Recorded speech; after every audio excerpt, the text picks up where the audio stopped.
Hi friends, welcome back to our channel. నేను మీ శ్యామల. ఈరోజు మన ఎక్తి కిచెన్లో ఇవాల్టి రెసిపీ వచ్చేసి హెల్దీ బ్రేక్ఫాస్ట్ రెసిపీ అండి. గుంత పొంగనాలు అయితే ప్రిపేర్ చేస్తున్నాను. అయితే స్పెషల్గా ఇక్కడ రాగి పిండితో అయితే ప్రిపేర్ చేస్తున్నాను. రాగి పిండితో ఎప్పుడైనా గుంత పొంగనాలు ట్రై చేశారా అండి? టేస్ట్ అయితే చాలా బాగుంటుంది. ఇంకెందుకు ఆలస్యం, రాగి పిండితో గుంత పొంగనాలు ఏ విధంగా తయారు చేసుకోవాలో తయారీ విధానం చూసేద్దాం రండి. ముందుగా ఒక బౌల్ తీసుకొని అందులోకి మినపగుండ్లు టీ గ్లాస్ తీసుకోండి. అలాగే రాగులు వచ్చేసి సేమ్ అదే గ్లాస్తో 2 గ్లాసులు అయితే తీసుకుంటున్నాను. ఒక హాఫ్ టేబుల్ స్పూన్ వరకు మెంతులు, రాగులు, మినపగుండ్లు, మెంతులు అయితే యాడ్ చేసాము ఈ బౌల్లో. సో ఇందులోకి వాటర్ వేసేసుకొని చక్కగా మినిమం ఒక 3-4 సార్లైనా కడుక్కోవాలండి. ఎందుకంటే మనకి రాగులలో చాలా డస్ట్ అనేది ఉంటుంది. సో మినిమం 3-4 సార్లు కడుక్కుంటేనే మనకు ఆ డస్ట్ అనేది పోతుంది. ఇక్కడ మీకు కడుగుతూ చూపిస్తున్నాను చూడండి, డస్ట్ అనేది పైన పేరుకుంటుంది. సో చక్కగా మంచి నీరు వచ్చేంత వరకు కూడా మనం కడగాలి. మినిమం ఒక 3-4 సార్లైనా కడిగితేనే మనకి డస్ట్ అనేది పోతుంది. ఇక్కడ మీకు కలిపిన తర్వాత చూపిస్తున్నాను చూడండి, ఇలాంటి డస్ట్ అనేది వస్తుంది. సో చక్కగా కడుక్కోవాలి. కడిగిన తర్వాత ఈ విధంగా వాటర్ వేసేసుకొని చూస్తున్నారు కదా, ఇలా వాటర్ వేసేసుకొని మూత పెట్టి మినిమం ఒక 5-6 గంటల పాటు నానబెట్టేసుకోండి. 5-6 గంటల తర్వాత నేను మూత తీసి చూపిస్తున్నాను చూడండి. సో మన రాగులు అలాగే మినపగుండ్లు అయితే చక్కగా నానిపోయాయి. సో ఇప్పుడు మనం మరొకసారి కడిగేసుకొని ఇప్పుడు మనం మిక్సీకి వేసుకుందాం. సో ఇలా కడిగి వాటర్ వంపేసిన తర్వాత ఒక మిక్సీ జార్ అయితే తీసేసుకొని ఒక వాయికి సరిపడా వేసేసుకోండి. 2 టైమ్స్ పడితే మనకి పిండి అనేది రెడీ అవుతుంది. సో ఇప్పుడు మనం రాగి బ్యాటర్ని అయితే ప్రిపేర్ చేసేసుకోవాలి. ఇలా సరిపడా వేసేసుకున్న తర్వాత ఒక 2 టేబుల్ స్పూన్ల వరకు అటుకులు కూడా నానబెట్టి వేస్తున్నానండి. సో కొద్దిగా వాటర్ని యాడ్ చేసేసుకొని దీనిపైన మూత పెట్టి మిక్సీ పట్టుకోండి. చూస్తున్నారు కదా, ఈ విధంగా మిక్సీ పట్టుకుంటే సరిపోతుంది. అయితే ఇక్కడ పిండిని మరీ మెత్తగా పట్టుకోకూడదు, అలా అని మరీ గరకగా కూడా పట్టుకోకూడదు. జస్ట్ అలా మనకి వేలికి తాకితే సరిపోతుంది, అలా పట్టేసుకోండి. ఇదే పిండిని మనం ఇడ్లీ ప్రిపేర్ చేసేసుకోవచ్చు, అలాగే గుంత పొంగనాలు కూడా ప్రిపేర్ చేసేసుకోవచ్చు. ఒకే పిండితో 2 టిఫిన్స్ కూడా ప్రిపేర్ చేసుకోవచ్చు అండి. ఈ విధంగా మిక్సీ పట్టిన దాన్ని బౌల్లోకి యాడ్ చేసాం కదా. సో మిగిలిన రాగులు అలాగే మినపగుళ్ళని మరొకసారి మిక్సీ జార్లో వేసేసుకొని కొద్దిగా వాటర్ని యాడ్ చేసేసుకొని మూత పెట్టి మిక్సీ పట్టుకోండి. సో ఇక్కడ మిక్సీ పట్టిన తర్వాత చూపిస్తున్నాను చూడండి, పిండి అనేది రెడీ అయింది, రాగి బ్యాటర్ అనేది. సో ఇందాక మన బౌల్లోకి వేసేసుకుందాం. సో మనం ఒకే పిండితో ఇడ్లీ మరియు గుంత పొంగనాలు అయితే వేసేసుకోవచ్చండి. హెల్త్కి కూడా చాలా మంచిది కదా రాగులు. సో ఒకసారి పిండిని మొత్తాన్ని కూడా స్పూన్తో అయితే ఈ విధంగా కలిపేసుకుందాము. దీనిపైన మూత పెట్టి ఓవర్ నైట్ వదిలేయండి. ఈ విధంగా ఓవర్ నైట్ వదిలేసిన తర్వాత మార్నింగ్కి మూత తీసి చూపిస్తున్నాను చూడండి, చక్కగా పిండి అనేది ఉబ్బిపోయింది. చూస్తున్నారు కదా, మనం తీసుకున్న బౌల్ నిండుగా కూడా వచ్చేసింది. సో ఒకసారి గరిటతో ఈ విధంగా అంతా కూడా కలిపేసుకుందాము. నేను ఇక్కడ మీకు చెప్తున్నాను చూడండి, నైట్ నేను పెట్టేటప్పుడు అస్సలు సాల్ట్ ఏమి యాడ్ చేయలేదు పిండిలో అయితే. సో అందుకని చక్కగా పులుస్తుంది. మనం ఎప్పుడు టిఫిన్ చేసుకోవాలనుకుంటే అప్పుడే సాల్ట్ వేసుకుంటే బెటర్ అండి. పిండి కూడా చక్కగా పులుస్తుంది. సో నేను ఇక్కడ మళ్ళీ మార్నింగ్కి నేను ఇడ్లీ ప్రిపేర్ చేసుకుంటాను. సో కాస్త పిండిని అయితే పక్కకు తీసుకుంటున్నాను. సో ఈ బౌల్లో తీసుకునే పిండితో మనం ఇప్పుడు గుంత పొంగనాలు వేసుకుందాం. చక్కగా పిండిని అయితే హాఫ్ తీసుకున్నానండి. ఈ బౌల్ని పక్కన పెట్టేసుకుందాము.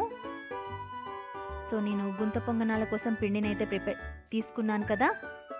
సో ఇప్పుడు మనం ఇందులోకి కాస్త పిల్లలకి నచ్చే విధంగా కాస్త క్యారెట్ తురుము, అలాగే కొత్తిమీర తురుము, కాస్త సన్నగా కట్ చేసుకున్న ఆనియన్ తరుగు,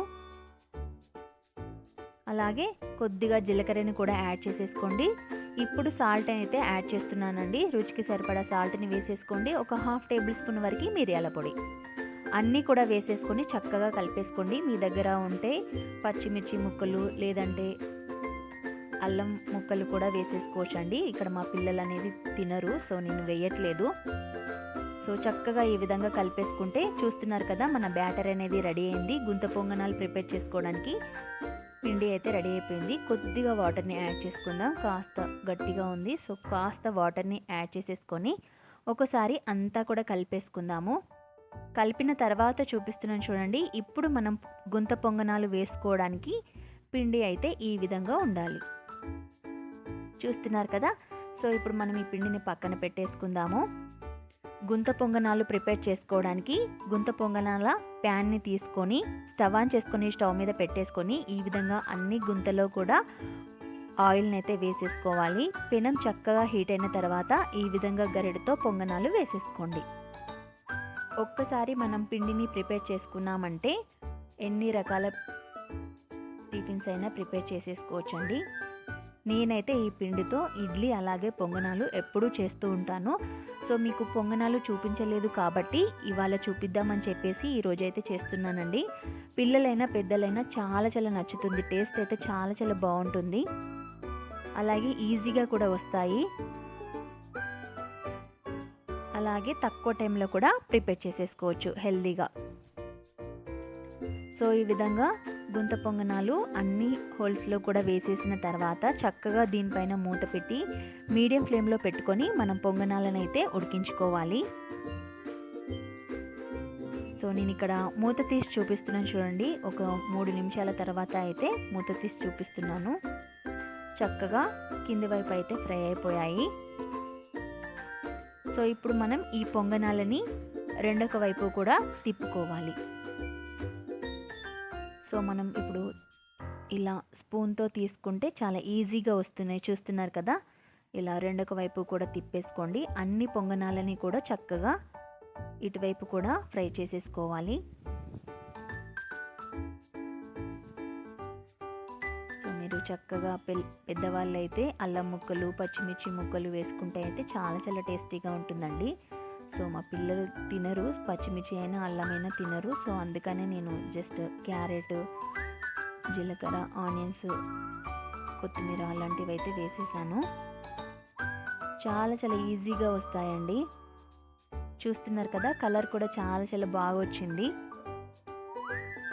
సో దీంతో మనం ఈ పొంగనాలకి పల్లీ చట్నీ కానీ లేదంటే టమాటో చట్నీ కానీ చాలా చాలా బాగుంటుంది. సో ఇటువైపు కూడా 2 నిమిషాల పాటు ఫ్రై చేసుకున్న తర్వాత అన్ని పొంగనాలన్నింటినీ కూడా మనం సర్వింగ్ ప్లేట్లోకి తీసేసుకోవాలి. చూస్తున్నారు కదండి.